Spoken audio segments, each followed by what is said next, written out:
Hello. Oh, I'm scared.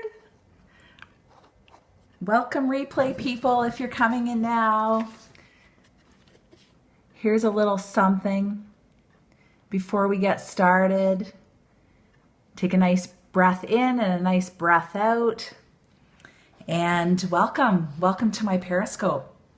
It's my first time, so I'm having a little bit of an anxiety attack, but I think I can do it. I'm going to breathe, and I'm going to try to figure out where my camera is.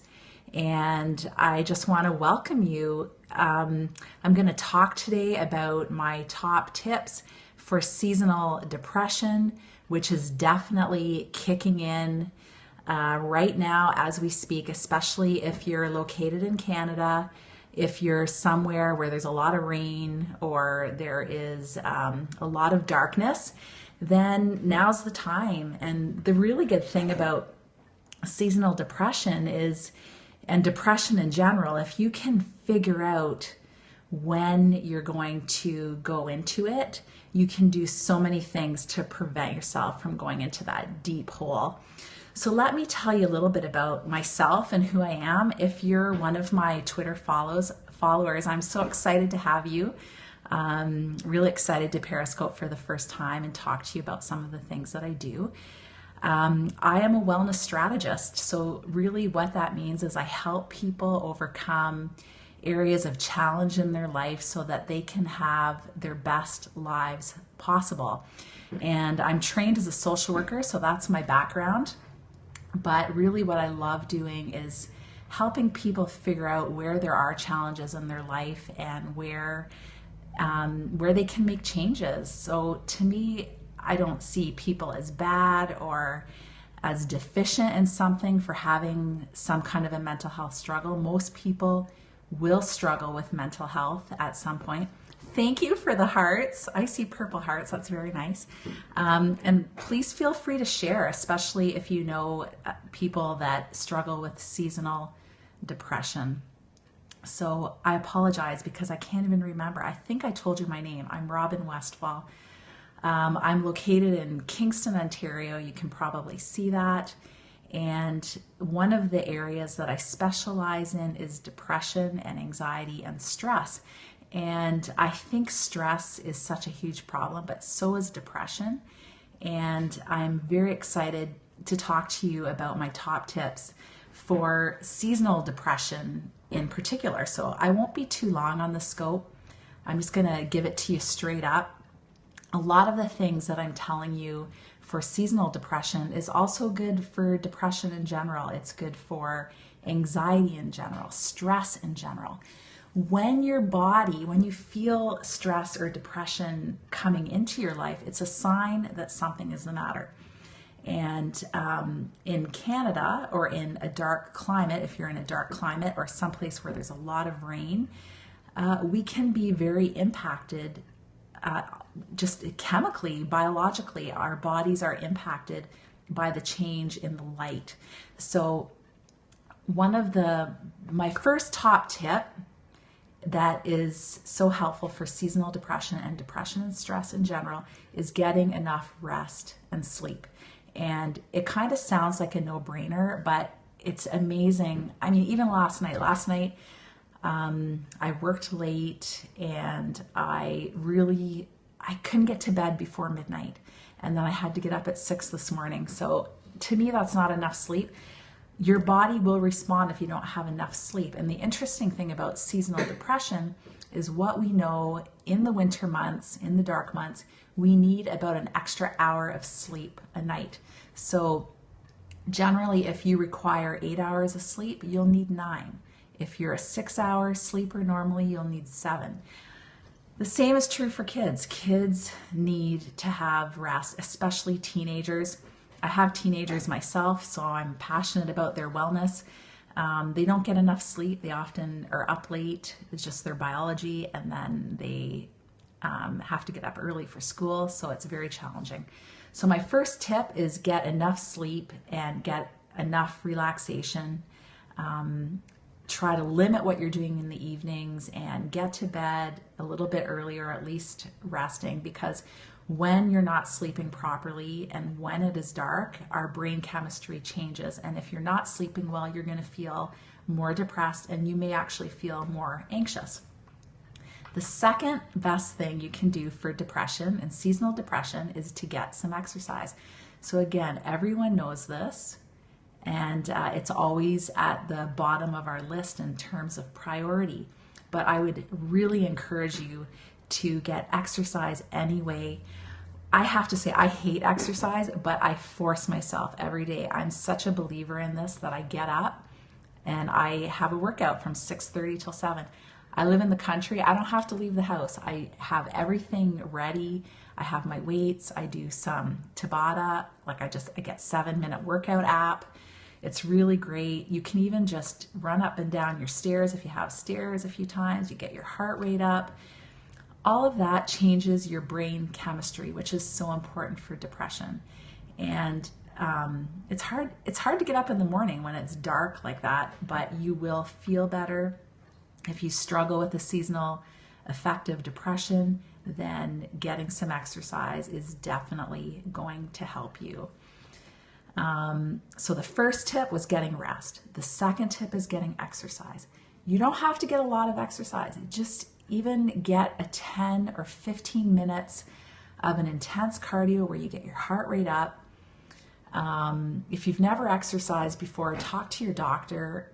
And I didn't even say this in the beginning, but if you're struggling with depression, do talk to your doctor, because depression can also be a sign that there's something the matter in the body. But generally, if you're very predictable, if you know my mood gets low starting in October, and you know there's a seasonal component, then just know yourself, get your rest, get your exercise. The third thing that I think is extremely important, especially for children, especially for adults, especially if you're living in a northern climate or a climate where you get a lot of rain or cloudiness, is take your vitamin D. D as in Dave. So vitamin D.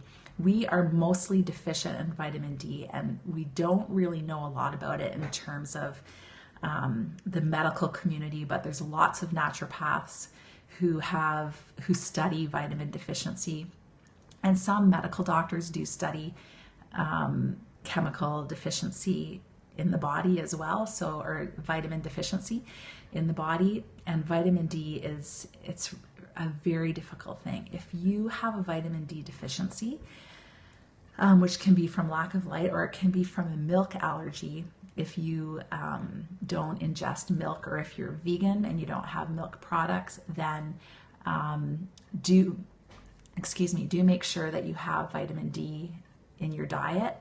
Thanks for the hearts. Get that vitamin D any way you can through your diet, through your nutrition, and also through vitamins. You will see a huge difference. Our brains are made up of fat, right? So our brains need healthy fats like vitamin D, like fish oil. And again, if you're vegan or you don't eat fish for whatever reason, use flax oil. Flax oil has omegas in it. It's really good for your brain. How much vitamin D? Good question. So what they recommend is 1,000 a day. But personally, what I take sometimes 3,000 or 4,000 a day. And in my work with naturopaths, naturopaths have said that it's okay to take up to 10,000 a day, but I wouldn't recommend that unless you have somebody who's really looking at your levels. Because if you take too much, it will give you diarrhea. It will bother your stomach for sure. But if you're deficient, your body will just suck it up. It really does need it. So I think anywhere under 5,000 I use, which is like 5 drops or 5 pills. I prefer the drops myself because it's just, you can just put it in your yogurt or in your smoothie or whatever, and that helps. You should notice a difference within 2 or 3 days, and there is lots of evidence. There are actually nutritional psychiatrists, which are very hard to find, but I do have a really good medical article on it for anyone. Just tweet me or email me or send me a direct message, and I can share that article with you. And that article talks about the importance of fish oil and vitamin D for brain functioning. And I have certainly had clients do really well with depression, but also with attention deficit and lots of different areas. Vitamin D it contributes to so many illnesses in the body. But particularly with depression in the winter months, we do know there is good evidence to support that vitamin D deficiency is a problem. So those are my top tips: the rest, the exercise, the vitamin D. If you do have seasonal depression, also get yourself a light lamp. These are just some freebie tips that I've just thought of. Like, get a light lamp. You can get them in Costco. You can get them at Shoppers Drug Mart. A lot of benefits plans will cover a light lamp. Put the lights on in your house. Get out at lunch anytime where there is light. Take advantage of it.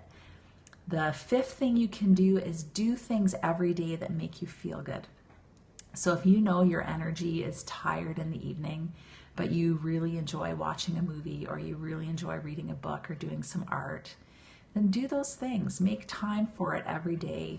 Make time to do things that make you feel good, because when you feel good, then the happy chemicals in your brain are released, right? And it can be really hard to get those when you get a seasonal depression. So you might not have the motivation to do it, or the energy, but you got to force yourself a bit. You might have to make some goals around it, how you're going to do it best, but just do it.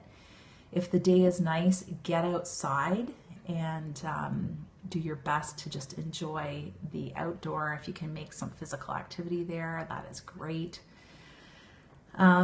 If you liked this Periscope and you would like some more information on depression in general, then right now, if you go to my website, which is robinwestphal.ca, and the Westphal is Westphal, and you will see that there's a free download for the Depression Bootcamp.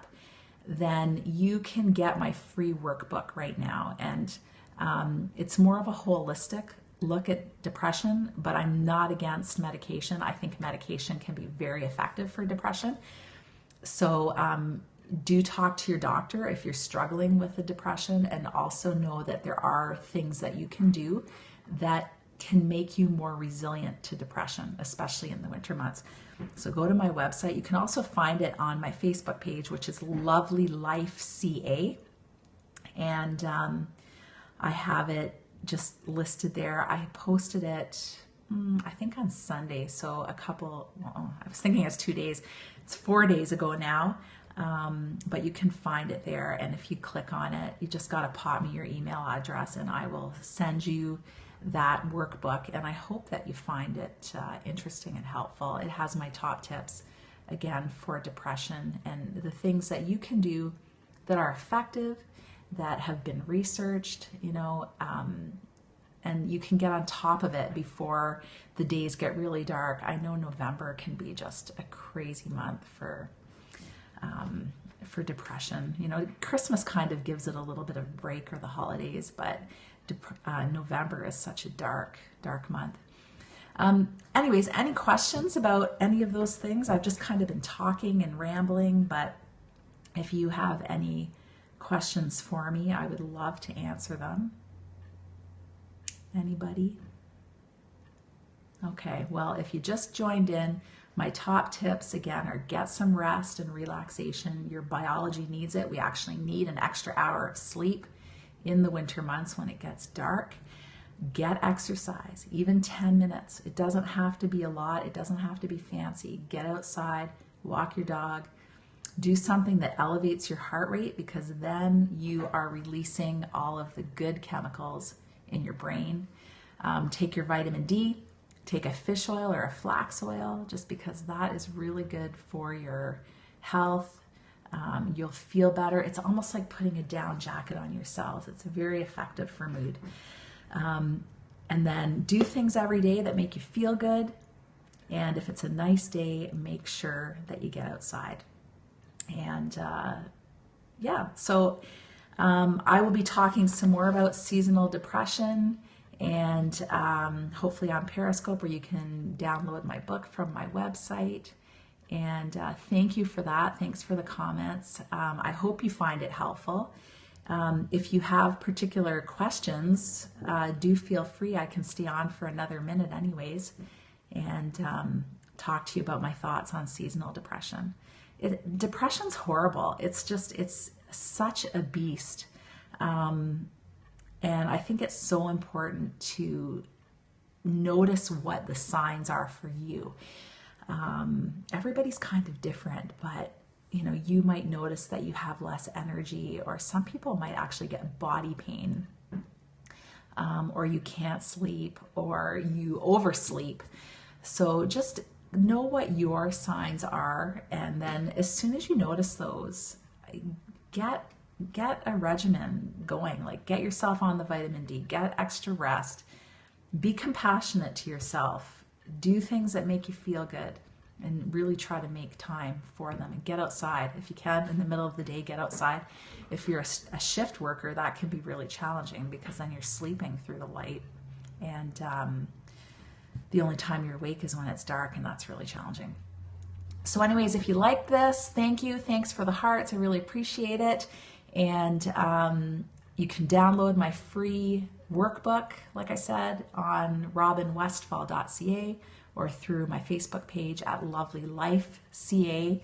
And thank you. Thanks for the time, and thanks for listening to me. And I will talk to you soon. Have a good one.